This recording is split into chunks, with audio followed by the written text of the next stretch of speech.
Բարև ձեզ, եթերում հետ հաշվարկն է եւ ես Միրան Հակոբյանը, մեր տաղավարում այսօր հյուրընկալել են Կովկասի ինստիտուտի փոխտնօրեն, քաղաքագիտության դոկտոր Սերգեյ Մինասյանին։ Բարև ձեզ, պարոն Մինասյան, շնորհակալ եմ մեր հրավերին ընդունելու համար։ Պարոն Մինասյան, թերևս սկսենք ամենահրատապ թեմայից,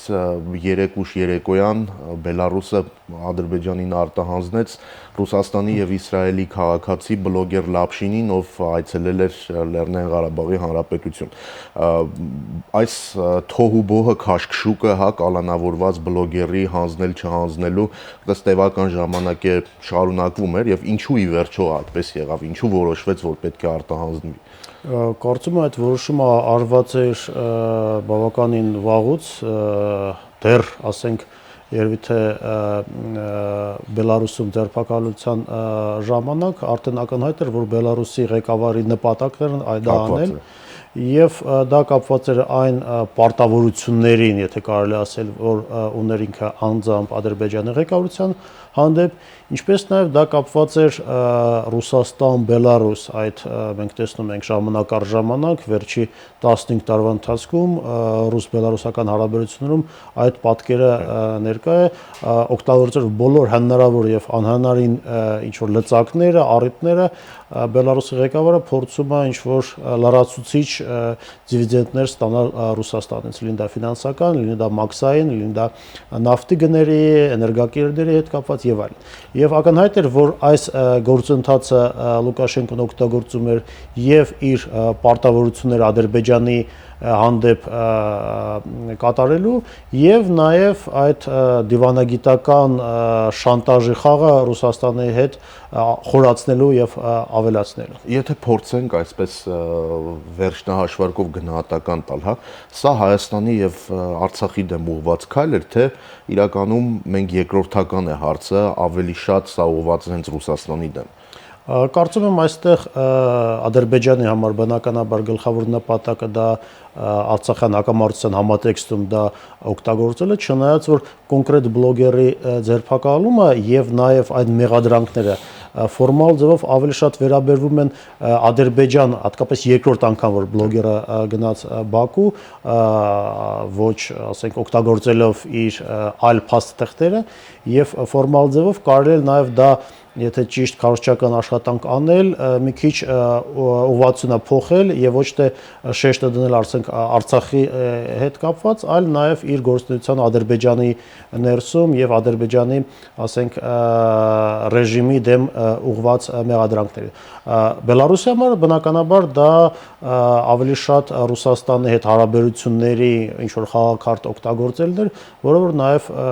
իր դերը խաղաց, մենք տեսանք, որ նաև Ռուսաստանի կողմից եղան բավականին կոշտ հայտարարություններ, որոնք որ համենայն դեպս դրա հետ մեկտեղ նաև արդյունքի չբերեցին, որտեղ մենք գիտենք, որ Ռուսաստանի եւ Բելարուսի ասենք հարաբերությունները կոնկրետ այս պահին բավականին լարված են եւ այդ լարվածությունը շարունակվում է։ Պարոն Մինասյան, ինչ պետք է աներ Հայաստանը մեր դիվանագիտական կորպուսը, որ չհաջողվեց անել կամ չգնացին ճիշտ ուղով։ Առաջին մենք պիտի հասկանանք, որ այս գործընթացում եւ ընդհանրապես Ադրբեջանը վերջի տարիներին ավելի մեծ ուշադրություն դարձնում քարոզչական, այլ ոչ թե քաղաքական գործընթացավար։ Եվ մենք պիտի հասկանանք, որ միշտ չէ, որ քարոզչությունը կամ ներքին աուդիտորիայի վրա քարոզչությունը դա ավելի նպատակարար խնդիր է, քան ավելի երկարաժամկետ ինչ որ քաղաքական դիվիդենդներ ստանալը։ Ես կարծում եմ, որ միջև վերջերում, միջև այսօրվա, ասենք, շրջանը արտգործնախարարությունը իր զուսպ կոմենտարիաների միջոցով որոշ չափով adekvat է։ Այսինքն, եթե դու չունես լուրջ լծակներ ազդելու Բելարուսի վրա, շատ լավ իմանալով, որ Բելարուսը ունի պարտավորություններ Ադրբեջանի հանդեպ եւ նաեւ Ռուսաստանի հետ օգտագործումը դա փորձում է այդ գործոնը օգտագործել, ապա դու պիտի ներկայացնես նույն ձևով, ոնց որ դա եղել է այս վերջի 1.5 ամսվա ընթացքում, որ դա խոսքը գնում է առաջի հերթին Իսրայելի, Ռուսաստանի քաղաքացու մասին, որը խնդիր ունի ոչ թե Արցախ մեկնելու առումով, այլ խնդիր ունի նաև Ադրբեջան մեկնելու եւ ասենք ռեժիմի դեմ ոչ նպաստավոր ինչ որ հայտարարություններ կամ գրառումներ կատարելու։ Մեր նպատակը պիտի լիներ ինչքան հնարավոր է խուսափել Արցախի հարցի հետ կապելը։ եւ միջև վերջերս դա որոշ չափով հաջողվում, բայց ես պիտի ասեմ, որ կոնկրետ այսօրվա ռեակցիան եւ քաղաքական ուժերի եւ նաեւ դիվանագիտական ասենք կորպուսի կողմից այդ կանել նպատակարար չի, որովհետեւ կարծում եմ այս գործողություններով մենք ավելի նպաստում ենք Ադրբեջանը, որ զգա որ քարոզչական այդ հաջողությանը հասել, կարծում եմ որևէ ձևով անհրաժեշտություն չկար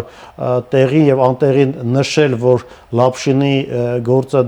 չի դառնալու պրեցեդենտ, որտեղ բարձր որ ադրբեջանական քարոզչությունը հակառակն է օգտագործելու եւ ընդհանրապես մենք պիտի փորձենք մաքսիմալ ձևով ավելի ասենք սառնասիրտ այս գործընթացին վերաբերվենք, բայց դրա հետ մեկտեղ նաեւ քաղաքական քայլերի առումով ես կարծում եմ մենք արդեն հետագա փուլում մի քիչ ավելի ոչ նյարդային իրավիճակում մենք պիտի փորձենք օգտագործել այն հնարավորությունը, որը որ տվեց այս ասենք գործողությունները կապելով երկու Եվրոպայի կարելի ասել վերջի երկու ասենք բռնապետների գործողությունների հետ։ Եվ մեր նպատակը պիտի լինի ոչ թե ինչ որ ներքին քարոզչական դաշտում աշխատել Հայաստանում, ոչ էլ որևէ ձևով ասենք հետխորհրդային Ռուսաստան հարաբերություն, որտեղ այստեղ հասկանալի է, որ Ռուսաստան-Բելարուս խնդիրները այնքան լուրջ են, որ այդ Լապշինի գործոնի օգտագործումը մեր կողմից որևէ դեր չի խաղալու։ Մի կողմից, մյուս կողմից նաև հայկական կողմը, ասենք ՀԱՊԿ-ի կամ Եվրասիական միության անդամակցության հարցը ինչ որ ձևով օգտագործելով նույնպես որևէ լուրջ քարոզչական դիվիդենդներ չի ստանալու։ Բայց մեր նպատակը, ես նշեմ կարևոր ուղղությունը, պիտի լինի եվրոպականը, որտեղ որ հենց այդ հանգամանքը Բելարուսի եւ Ադրբեջանի համագործակցությունը կարա օգտակար լինի եւ քաղաքական եւ քարոզչական տեսանկյունից նաեւ Բրյուսելի եւ միգուցե նաեւ Վաշինգտոնի հետ աշխատանքում կապելով այդ երկու գործոնները գիտեք որ Բելարուսը շատ բացասական համբավ ունի արևմուտքում հատկապես Բրյուսելում այդ երկու բռնապետների ինչ որ տրամաբանական քաղաքական կապ ունենալով դա ավելի նպաստավոր կլիներ քան այն կարծում եմ չափից ավելի նյարդային քարոզչական ալիքը որը որ կա եւ Հայաստան ներսում եւ ինչ որ ձևով փորձում է օգտագործել ասենք հետխորհրդային գործընթացների վրա մեր գլխավոր թիրախը պիտի լինի Եվրոմիությունը եւ Միացյալ Նահանգները Պարոն Եսեն ինչ հնարավոր քայլեր կարող են ձեռնարկել Ռուսաստանը եւ Իսրայելը, հա, ստեղծված իրավիճակում, այս երկու պետությունների քաղաքացի է, այս երկու պետությունների հետ էլ Ադրբեջանը այսպես համագործակցում է եւ կախված է նրանցից հատկապես ծանր սպառազինությունների մատակարարման գծով։ Ես չեմ կարծում, որ Լապշինի գործը որևէ ձևով լուրջ կանդրադառնա ռազմատեխնիկական համագործակցությանը, որովհետև դա ավելի շատ այլ հաշվարկներ են այստեղ գործում եւ Ռուսաստանը Ադրբեջանին լուրջ զինատեսակներ չի վաճառի միայն այն դեպքում, եթե իսկապես հասկանա, որ դա օրինակ կարա փոխի ռազմատեխնիկական բալանսը Ղարաբաղի հակամարտության գոտում։ Իսրայելի դեպքում դա կարծում եմ որևէ ձևով չի անդրադառնալու, մյուս կողմից նաեւ հասկանալի է եւ Իսրայելը եւ Ռուսաստանը օգտագործում են այդ լծակները Ադրբեջանի վրա ազդելով, որ այդ մարդու ֆիզիկապես անվտանգությանը որևէ բան չսպառնա, բայց կարծում եմ ադրբեջանական իշխանությունները կօգտագործեն այն հանգամանքը, որ Լապշին այս պայն գտնվում է Ադրբեջանում, հոգեբանական ճնշման առումով ինչ որ ձևով օգտագործելով ինչ որ միգուցե ասենք այդ մեղադրանքները ընդունելու, հայտարարություն անելու եւ դրանից հետո դա օգտագործել որպես քարոզչական մեքենա, որից հետո ինքը կհանձնվի կամ Ռուսաստանը կամ Իսրայելը։ Դուք նշեցիք, որ Բելարուսի եւ Ռուսաստանի հարաբերությունները լարված են, դա երևի թե տնտեսական այսպես նախադրյալներ ունի։ Հաշվի առնելով այդ լարվածությունը, հաշվի առնելով Լուկաշենկոյի շատ կոպիտ վերջերս գնահատականները Ռուսաստանի իշխանությունների հասցեին եւ նաեւ այս միջադեպը ինչպես սա կարող է անդրադառնալ ԵԱՏՄ եւ ՀԱՊԿ շրջանակներում ինտեգրացիոն գործընթացների վրա։ Նո հասկանալի է, որ այդ երկու գործընթացներում ընդհանրապես այդ գործընթացները գոյատևում, քանի որ կա Ռուսաստանի, ասենք, ցանկությունը օգտագործել դա իր ռազմաքաղաքական, տնտեսական, ասենք ազդեցությունը ցույց տալու հետ խորհրդային տարածքում։ Ռուսաստանի եւ Բելարուսի հարաբերությունների նման ձևը, որովհետեւ որ Բելարուսը ժամանակ առ ժամանակ այդ շանտաժի ձևով փորձում ազդել Ռուսաստանի վրա, դա նորմալ 15 տարվա պրակտիկա է։ Պարզապես վերջի, ասենք, տարիների ընթացքում եւ սանկցիաների արևմտյան եւ Ռուսաստանում իրավիճակի, ասենք, սոցիալ-տնտեսական իրավիճակի բարդացումը եւ այլն ավելի դժվարացնում են Բելարուսի համար այդ քաղաքականության իրագործումը, բայց քանի դեռ Ռուսաստանը շահագրգռված է գոնե ինչ-որ ձևով ֆորմալ, այսինքն Ռուսաստան-Բելարուս այս քաղաքական, ասենք, տարբերակը պահպանելու Լուկաշենկոն դա փորձել է օգտագործել եւ ես չեմ բացառում, որ նաեւ այս վերջի, ասենք, լարվածության արդյունքում Լուկաշենկոն պարզապես մի քիչ ավելի համեստ, բայց որոշ ֆինանսական եւ ոչ միայն ֆինանսական ինչ-որ դիվիդենդներ Ռուսաստանից կստանա։ Դա բնականաբար նաեւ դրա համար նաեւ օգտագործելով իր լծակները յուրաքանչյուր ձևով սաբոտաժի ենթարկելով եւ ՀԱՊԿ-ի շրջանակներում եւ Եվրասիական միության շրջանակներում յուրաքանչյուր այդ ինտեգրացիոն գործընթացները։ Հնարավոր է դա բերի Ռուսաստանում քաղաքական, Բելարուսում քաղաքական ռեժիմի փոփոխության, որովհետև տարիներ շարունակ ռեժիմը նույն քաղաքական մոդելով առանց ռեֆորմների, թե տնտեսության մեջ, թե քաղաքական ոլորտում առանց լուրջ ռեֆորմների փորձում է առաջ գնալ։ Սա կարող է բերել ինչ-որ ցնցումների։ Բելարուսի տնտեսական այդ ֆենոմենը, իբր թե որ ասում են, դա բացատրում միայն այն հանգամանքով, որ նույն ձև ոնց որ միջև այդ Ուկրաինան, Բելարուսյան մեծամասամբ իր, ասենք, սոցիալ-տնտեսական հարցերը լուծում էր Ռուսաստանի հաշվին։ Եվ հասկանալի է նաև, եթե մենք դիտարկենք, որ Ռուսաստանը վաղը որոշի այդ բոլոր խողովակները փակի, ապա Լուկաշենկոյի ռեժիմի կոլապսը շատ շուտ տեր կունենա։ Հարցը նրանում է, որ Ռուսաստանը դա չի ցանկանալու անելու, որովհետև Բելարուսի հետ հարաբերությունները հանդիսանում են միգուցե այն եզակի ինչ-որ միջև վերջերս այն պոզիտիվ օրինակներից մեկը, երբ Ռուսաստանը միշտ ասում էր, որ նաև եւ պոստսովետական նոստալգիայի հանգամանքը, եւ աշխարհաքաղաքական ՆԱՏՕ-ի դեմ ինչ-որ, եւ Եվրոմիության հետ այդ խաղում Բելարուսը կարևոր դեր է խաղում։ Եվ հետեւաբար տեսանելի ապագայում ես չեմ կարծում, որ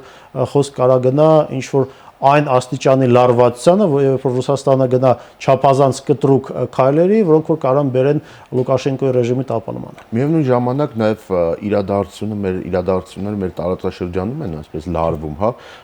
երեք գիշեր Ադրբեջանը արդեն կիրառել է ծանր հրետանի սահմանին եւ կարծես թե դինամիկան գնում է, հա, իրավիճակի այսպես լարվածության խորացման։ Ինչ խնդիր է փորձում լուծել Բաքուն։ Բաքուն փորձում է լուծել նույն այն խնդիրները, որոնք որ փորձել է լուծել անցած տարվա ապրիլի իրադարձությունների ժամանակ։ Քանի որ զսպման միջոցները հնարավորություն չեն տալիս Ադրբեջանին լայնամասշտաբ պատերազմի գնալ, բայց այդ ստատուս կվոյի անբավարարվածությունը,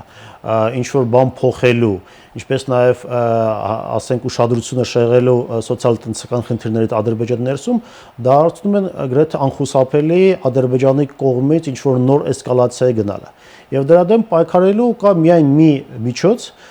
դա այդ զսպման մեխանիզմները ռազմավարականից նաև կարելի ասել տակտիկական մակարդակ իջացնելով եւ հետագա ինչ որ ապրիլյանին մոտ փորձերի ժամանակ ռազմական միջոցներով այնպիսի հարված տալ, երբ որ Ադրբեջանը ոչ թե միայն մարդկային կամ նյութական կորուստներ ունենա, այլ նաև առաջերտին քաղաքական։ Իսկ քաղաքական կորուստները Ադրբեջանի ղեկավարության համար կարա լինի կամ իր, ասենք, նավթաէներգետիկ համակարգի վնասումը կամ լուրջ սպառնալիքները կամ տարածքային ինչ որ կորուստներ, որովհետև փորձը ցույց է տալիս այս վերջի 20 տարվա ընթացքում, որ մարդկային կորուստները, նույնիսկ եթե մեկը 3-ի կամ մեկը 5-ի լինեն, չեն հանդիսանում զսպող գործոն։ Եվ հետեւաբար պարզապես մենք պիտի պատրաստ լինենք նրան, որ Ադրբեջանը նմանատիպ գործողություններով մի կողմից ոնց որ սովորության, ասենք, ինչ որ սինդրոմ է փորձում ստեղծել հայկական կողմերի մոտ, որ արդեն իսկ բարձրացնելով տրամաչափը զինատեսակների, որ դա ամեն օր կարա լինի եւ դրանով այդ, ասենք, ինչ որ ժամանակի եւ տեղի առավելություն ստանա, Եվ մյուս կողմից նաև փորձելով շոշափել թե որ, ասենք, շփանգծում որ կետերում ավելի խոցել են հայկական դիրքերը։ Մենք պարզապես պիտի կարծում եմ եւ Հայաստանի եւ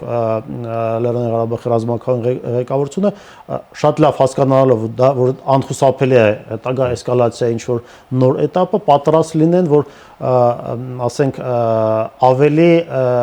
հստակ եւ ավելի ասենք նպատակահարմարությունից ելնելով հարվածներ լինեն, որոնք որ նաև իր մեջ այդ քաղաքական բաղադրիչը պիտի ունենան, պարունակեն։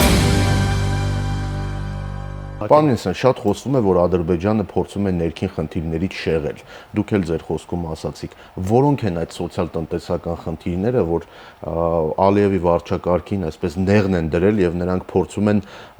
հակամարտությունը այսպես լարելով հասարակության իրեն ժողովրդի ուշադրությունը շեղել այդ խնդիրներից։ Ինչ է կատարվում այդ երկրում։ Կարծում եմ դուք կհամաձայնվեք, որ միջև այս վերջերս այդ ամբողջ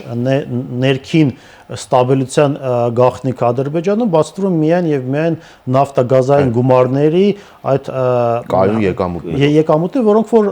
տարբեր մակարդակներով ոնց որ ասում են բաժանվում են հասարակության ներսում։ Հասկանալի է, երբ որ եւ նավթային գները եւ նավթի արտադրության ասենք ծավալները բավականին կտրուկ նվազեցին, Ադրբեջանի ղեկավարությունը ի վիճակի չի դա անելու։ Հետևաբար լուրջ սոցիալ-տնտեսական խռովումներ է տեղի ունենում, դժգոհություն է տեղի ունենում, որը որ միայն ադմինիստրատիվ ասենք լծակներով դա չես կարող լուծես։ Հայաստանը, Վրաստանը, Մոլդովան, այլ երկրները լուծում են խնդիրները սոցիալ-տնտեսական, ասենք, դաշտում ավելի բաց հասարակական քաղաքական համակարգ, ընտրություններ, ընդդիմության ներկայություն, երբ որ հասարակությունը իր դժգոհությունը փորձում է նաև ընտրությունների կամ ազատ, ասենք, իր կարծիքը մասնակցության առումով Ադրբեջանի պես բռնապետության դեպքում դա հնարավոր չի։ Հետևաբար իրանք պիտի կամ փորձեն ինչ-որ միտեղից գումարներ գտնել, որոնք որ հնարավոր չի գտնել նավթի ցածր գների իրավիճակում, կամ փորձել ինչ-որ կրիզիսային իրավիճակներ ստեղծելով շեղել ուշադրությունը, առավել եւս եթե դա կապված է նաեւ ազգայնական այն ալիքի հետ, որը որ բնականաբար Ադրբեջանում չափազանց տեսանելի է նաեւ հակահայկական ինչ-որ տրամաբանություններ, ասենք, սերմանելով։ Պարոն Նեսյան, բացի սոցիալ-տնտեսական խնդիրներից Ադրբեջանում ճիշտ է, երկիրը փակ է եւ մենք շատ ինֆորմացիա չենք կարողանում բաց աղբյուրներից ստանալ, բայց արմատական իսլամի խնդիր կա։ Վերջին երևի 2 շաբաթվա ընթացքում արդեն 4-5 իրենց ասելով ահաբեկիչ են ոչնչացրել, որոնք փորձում են կրոնական հողի վրա ահաբեկչական ակտեր կազմակերպել։ Սա ինչ է նշանակում, որ երկրի ներսում քաղաքական գործընթացները գնում են դեպի իսլամ։ Պիտի հասկանանք, որ ժամանակակից այդ ռադիկալ իսլամական, ասենք, շարժումները մուսուլմանական իսլամական երկրներում խաղում են նույն դերը, ոնց որ ասենք ձախակողմյան քաղաքական շարժումները ոչ իսլամական երկրներում, որովհետև այդ սալաֆիտական, վահաբիստական շարժումները շատ արագ զարգանում են հենց երբ որ լինում են լուրջ սոցիալ-տնտեսական խնդիրներ եւ զարմանալի չի, որ այդ իսլամացման կամ ռադիկալ իսլամացման գործընթացները ուժեղացել են Ադրբեջանում հենց վերջի մի քանի տարվա ընթացքում։ Ադրբեջանի հատուկ ծառայությունները, իշխանությունները փորձում են ինչ-որ ձևով շեղել ուշադրությունը, այդ թվում նաև հակաքրիստոնյա, հակահայկական ինչ-որ ալիքի մեջ, բայց դա բավարար չի։ Առավել եւս, որ իրականում մենք Ադրբեջանի ներսում ունենք ոչ թե ինչ-որ մի ընդհանուր, ասենք, վահաբիստական, սալաֆիստական շարժում, այլ տարբեր ձևաչափեր, կարծես թե շիաները առանձին են աշխատում։ Շիաների դեպքում առանձին է, որը որ ընդհանրապես սալաֆիստական, վահաբիստական չենք կարող համարենք հյուսիսում եւ ասենք շրջաններում Ադրբեջանի լեզգիաբնակ վահաբիական դա ավելի շատ սալաֆիստական է եւ լեզգիների հանգամանքական նաեւ մերձավոր արևելքի ICC ազդեցության, ասենք, հանգամանքները, հետևաբար մենք չենք կարող ասենք, որ ինչ-որ մի ընդհանուր գործընթաց կա, դա պարալել գործընթացներն են եւ այստեղ բնականաբար իշխանությունների համար, ասենք, կարճաժամկետ առումով ավելի վտանգավոր է սալաֆիստական ոչ շիականը, երկարաժամկետ առումով շիական, որտեղ դա նաեւ Իրանի քաղաքական ազդեցության լծակներն է նաեւ իր մեջ պարունակում։ Բացի այս հայ 4-5 աբեկիչներին ոչնչացնելուց տևական ժամանակ առաջ եղավ նաև այդ Նարդարանի այսպես ասած ապստամբությունը, որը շիաական այսպես հողի վրա էր եւ կարծես թե Թեհրանը չթաքցրեց էլ, որ որոշակի աջակցություն ցուցաբերում էր։ Մենք տեսնում ենք նաև, որ Ադրբեջանում այսպես ազգային փոքրամասնություններն են որոշակիորեն այսպես ջղաձգումների մեջ, հա, նույն լեզգիների մասին է խոսքը, ուդիների մասին է խոսքը, հարավում թալիշների մասին է խոսքը։ Մենք ինչքանով կարող ենք այդ գործընթացների վրա ազդել, ելնելով Հայաստանի եւ Լեռնային Ղարաբաղի շահերից։ Գիտեք, քանի որ ես քաղաքագետ եմ, փորձագետ եմ, եւ այստեղ ես պիտի նշեմ, որ ցավոք սրտի ի հակառակ սպասումների, որոնք որ կան հայկական եւ գիտական եւ քաղաքական դաշտում, իրական լծակները բավականին սուղեն ոչ թե նրա համար, որ այդ փոքրամասնությունները գոյություն չունեն, բայց որպես քաղաքական ֆակտոր, ասենք, փոքրամասնությունների խնդիրը դա չափազանցված է եւ այստեղ մեր լծակները բացի քարոզչականից դժվար թե կարան անցնել ինչ-որ քաղաքական ազդեցության մակարդակ։ Պարոն Յասեն, միևնույն ժամանակ Արցախյան հակամարտության խնդիրը կարծես թե մեր նախընտրական այսպես քարոզարշավի ժամանակ է փորձ արվում օգտագործել։ Համենայն դեպս Հայ ազգային կոնգրեսը այդ իր քարոզարշավի գլխավոր այսպես լոզունգը այսպես տանում է դեպի Արցախյան հակամարտության կարգավորում։ Մյուս քաղաքական ուժերը ավելի շատ խոսում են քաղաքական, սոցիալական, տնտեսական խնդիրներից։ Ապրիլին մեր մոտ սպասվում են ընտրություններ խորհրդարանական։ Ինչ չափաբաժնով է տեղ գրավելու Արցախյան հակամարտության կարգավորման գործընթացը մոտեցումների, այսպես գաղափարների տեսանկյունով մեր քարոզարշավում։ Նկատում եք։ Կարծում եմ կարևոր դեր է խաղալու, բայց իմ համոզմամբ գլխավոր գործոնը հատկապես ինտիմադիր դաշտում լինելու ուշադրություն ոչ թե ինչ որ Արցախյան հակամարտության լուծումների կամ ասենք մեր հայկական կողմերի ավելի էֆեկտիվ ռազմավարությունների մշակմանը։ Գլխավոր,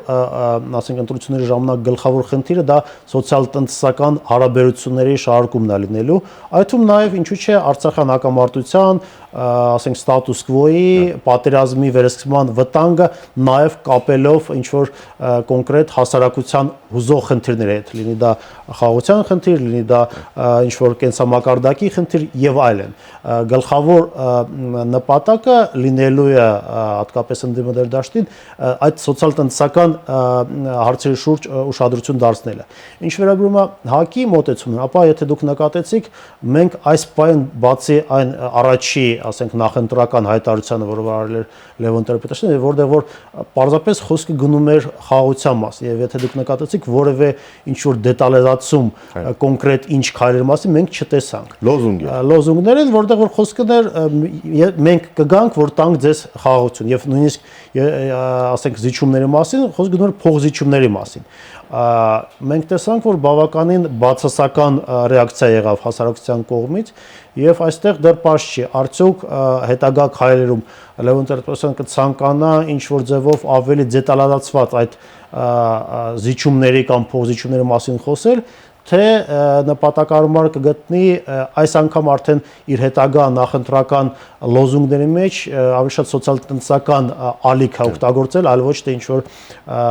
Արցախյան հակամարտության զիջումների հանգամանքը որպես ինչ որ մի լծակ կամ հնարավորություն, որը կարա փոխի օրինակ կենսամակարդակը Հայաստանում։ Պարոն Մինասյան, մի շատ կարևոր խնդիր կա, հայկական, քաղաքական, այսպես ասպալեզում գոնե փոքր, բայց այսպես բանավեճ կա, հա։ Նույն Լևոն Տեր-Պետրոսյանի կարգախոսը, մեզ պետք է խաղաղություն, ինչ որ բան պետք է մտածել։ Ադրբեջանում նման բան կա, թե չէ, մենք չենք տեսնում, հա, մամուլը փակ է, համենայն դեպս այս թեմաների քննարկում չկա։ Այնտեղ իրականում կա այսպես քաղաքական, հասարակական կոնսոլիդացիա եւ կոնսենսուս այս թեմայի առիթով, թե կա քննարկում, բայց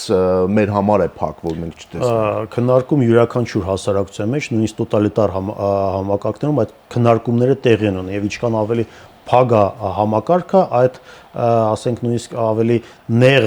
փագված, ասենք ինչ որ սոցիումներում այդ քննարկումները տեղի ունեն եւ Ադրբեջանի ներսում դա նույնպես կա։ Պարզապես մենք պիտի հասկանանք, որ Ադրբեջանի եւ հայկական կողմերի եւ հասարակությունների դիրքորոշումները տարբեր են եւ Ադրբեջանը ավելի ռադիկալ է մի պարզ պատճառով, նրանք պարտվել էին ռազմական գործողությունների արդյունքում եւ այդ պարտության զգացմունքը պահպանվում ավելի քան քառորդ ավելի ագրեսիվ։ Եվ դա ավելի ագրեսիվ են, մյուս կողմից նաև այդ նավթագումարների ներկայությունը նույնպես այդ ռադիկալիզմը ամրապնդեց եւ բնականաբար մենք ունենք այդ ասիմետրիան վերաբերմունքների եւ մոտեցումների, որոնք որ կան հայկական կողմերի, հայկական հասարակությունների եւ Ադրբեջանի հասարակության միջեւ։ Շնորհակալ եմ մեր հրավերն ընդունելու համար, շնորհակալություն շատ հետաքրքիր զրույցի համար։ Հարգելի հեռուստադիտողներ, հիշեցնեմ, որ մեր հյուրն այսօր Կովկաս ինստիտուտի փոխտնօրեն, քաղաքական գիտությունների դոկտոր Սերգեյ Մինասյանն էր։ Մենք կհանդիպենք հինգշաբթի օրը Հայլուրի հիմնական թողարկումից անմիջապես հետո։